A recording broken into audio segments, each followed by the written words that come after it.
আপনি কি জানেন বাড়ি থেকে বের হওয়ার সময় একটি ছোট্ট দোয়া আছে? এই দোয়াটি পড়লে আল্লাহ আপনাকে পথের সব বিপদ থেকে বাঁচিয়ে রাখেন।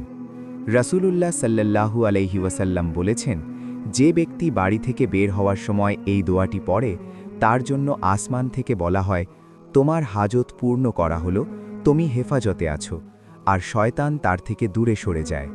দোয়াটি হচ্ছে, বিসমিল্লাহি তাওয়াক্কালতু আলাল্লাহি ওয়ালা হাওলা ওয়ালা কুওয়াতা ইল্লা বিল্লাহ। অর্থ, আল্লাহর নামে বের হচ্ছি, আল্লাহর উপর ভরসা করছি, আর সব শক্তি আল্লাহর কাছ থেকে। আপনারা যারা এই ভিডিওটি দেখছেন, আপনারা সত্যিই খুব সৌভাগ্যবান, কারণ আল্লাহ আপনাকে এই দোয়াটি শেখার সুযোগ দিয়েছেন। আপনারা নিজের ও পরিবারের জন্য কল্যাণ চান। আজ থেকেই বাড়ি থেকে বের হওয়ার সময় এই দোয়াটি পড়ুন, দেখবেন আপনার পথে বরকত আসবে, আল্লাহ আপনাকে হেফাজত করবেন। আমাদের ছোট্ট প্রচেষ্টাটুকু ভালো লাগলে চ্যানেলটি সাবস্ক্রাইব করে আমাদের পাশে থাকুন।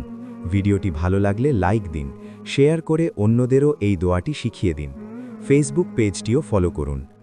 আল্লাহ আমাদের সবাইকে এই দোয়াটি পড়ার তৌফিক দিন। আমিন।